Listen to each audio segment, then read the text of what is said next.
this is the story of one of the most improbable comebacks in World Series history. The New York Yankees were down 2-0 in the 1996 World Series, being outscored 16-1 in their home ballpark.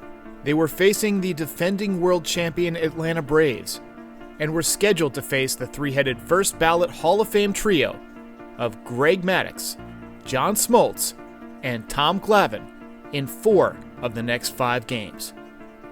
This is the story of the amazing World Series comeback of '96.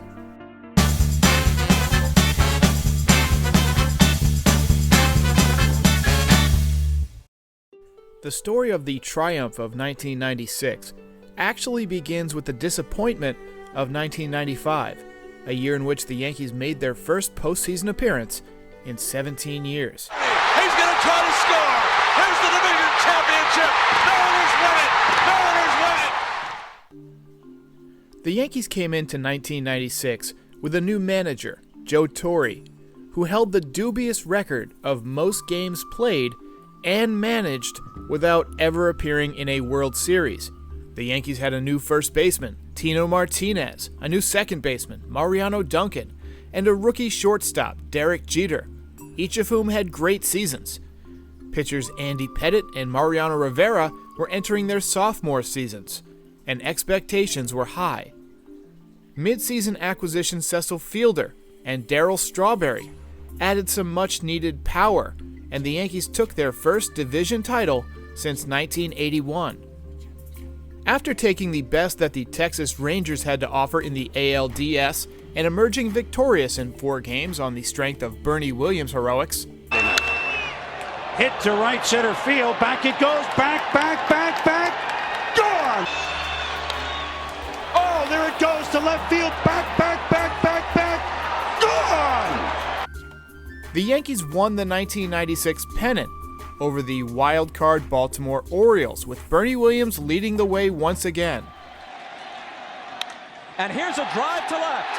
It's mighty high, it's mighty far, and good night. The Braves had just finished kicking the shit out of the Cardinals in the NLCS. Back 15-0 Atlanta. Winning the final 3 games of the NLCS by scores of 14-0, 3-1, and 15-0, outscoring the Cards 32-1 over those 3 games. The 1996 World Series matchup was set. The upstart New York Yankees against the defending world champion Atlanta Braves, and it all began in the Bronx.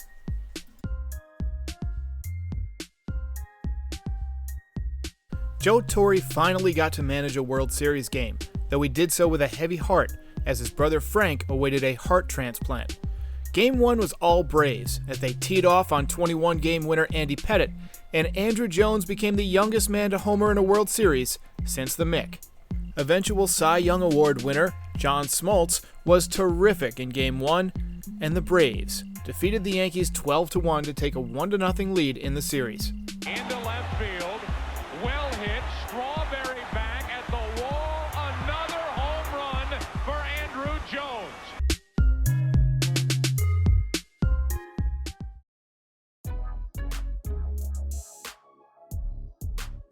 Game 2 wouldn't get much better for the Yankees, as they faced Greg Maddux, who would deliver one of the best performances of his Hall of Fame career, tossing 8 shutout innings, allowing just 6 hits, no walks, and striking out 2. He threw just 82 pitches and induced 21 ground balls.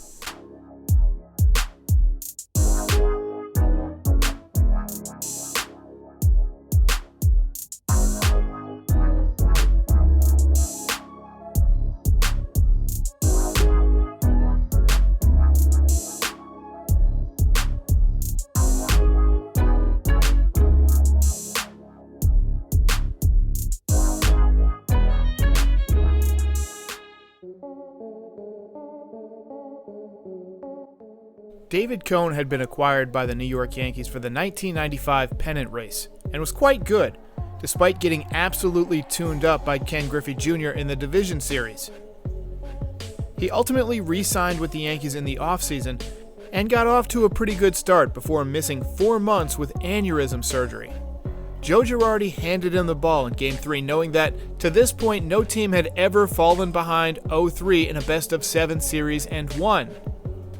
Opposing him was Tom Glavine, another future first-ballot Hall of Famer.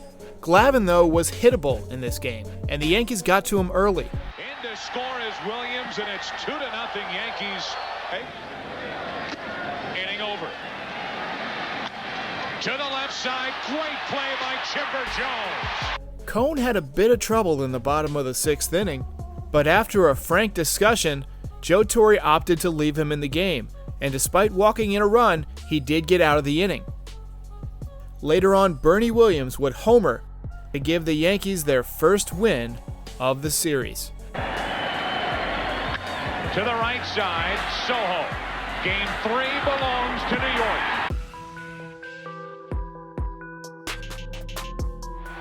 3 balls and a strike on McGriff, hit into center. Track, wall, 1-0 Atlanta. Kenny Rogers signed with the Yankees prior to the 1996 season, but he just could not handle New York. He struggled all season long, and Joe Torre actually wrote in his book about Kenny Rogers that he wished he could inject him with confidence somehow. Rogers struggled again in Game 4 of the World Series, leaving the Yankees in a 6-0 hole. But a series of mishaps, odd bounces, lucky bounces, and hits all helped the Yankees chip away and get back in the game. Joe Torre encouraged them to take small bites and just chip away at the lead and get guys on base to try and create one big swing. Before I get to the big swing, I've got to talk a bit about Tim McCarver. Tim McCarver was an ex-player. He served as Joe Buck's color man during the World Series, and he was somewhat disliked. Deion Sanders even threw a bucket of Gatorade on him once after a game because Tim McCarver criticized him. But Tim McCarver knew baseball, and he saw what was about to happen coming. I think Wohlers is going to the breaking ball too much. If you get beat, you want to get beat on your best pitch, not your third best pitch. In the air to left field. Back at the track at the wall. We are tied. The Yankees continued to put pressure on the Braves, and ultimately Wade Boggs would pinch hit and have one of the best at-bats of the season, drawing a walk and forcing in the go-ahead run. The Yankees take the lead.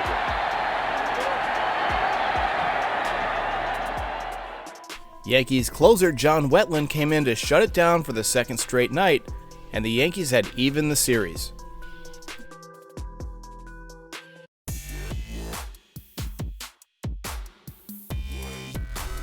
Game 5 was set to be the final game in Atlanta's Fulton County Stadium, and the pitching matchup was a rematch of Game 1, Andy Pettitte versus John Smoltz.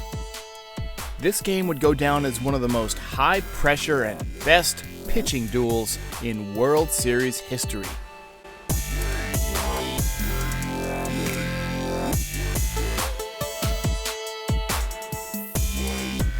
Been afraid to go the other way. Inside corner, 1 away. 1 away. Strikeout of the night. He found it. 1 away.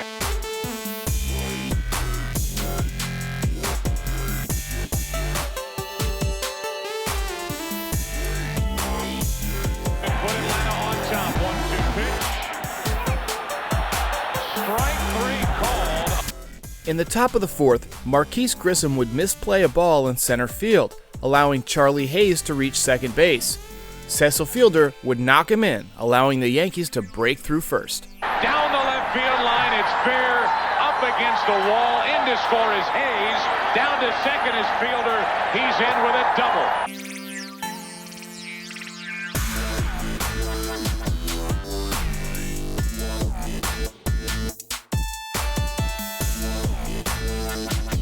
John Smoltz got back to work and dominated for the rest of the game. He called it the best game he ever pitched, but it might have been Andy Pettitte's best game ever as well, and the Yankees outdueled the Braves 1-0. Empty at first. Now Jones back to Pettitte. You want more poise? 1-4-3. Inning over, and the Yankees hold on to the lead.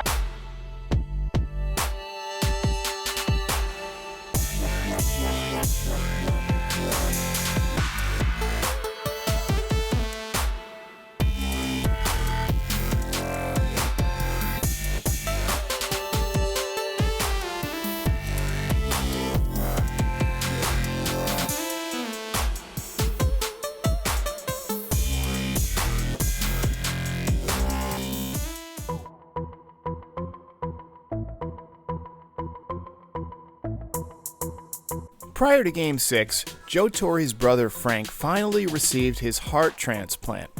He would live another 10 years and get to see his brother Joe win 4 World Series championships with the Yankees. Future manager Joe Girardi got the start behind the dish. Joe Girardi had gotten off to a bit of a rough start with the Yankees, and he was replacing popular catcher Mike Stanley. Joe Girardi was known for his defense, not his offense, but it was his offense on this night that would prove to be vital.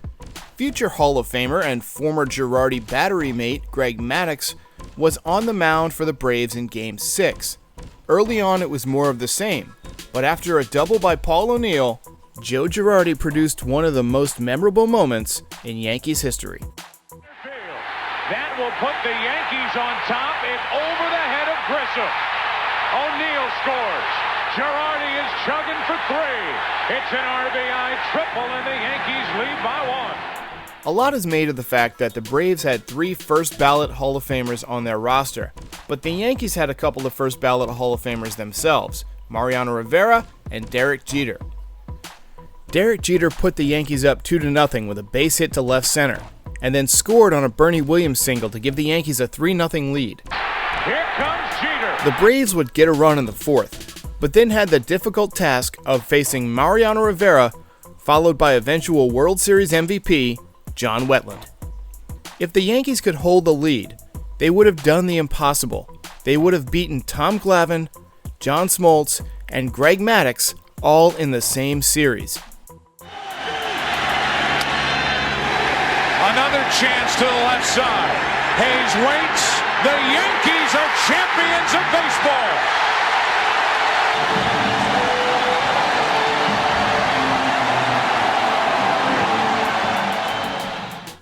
Amazingly, the Yankees would defeat the Braves and their great rotation again 3 years later, sweeping them in the 1999 World Series.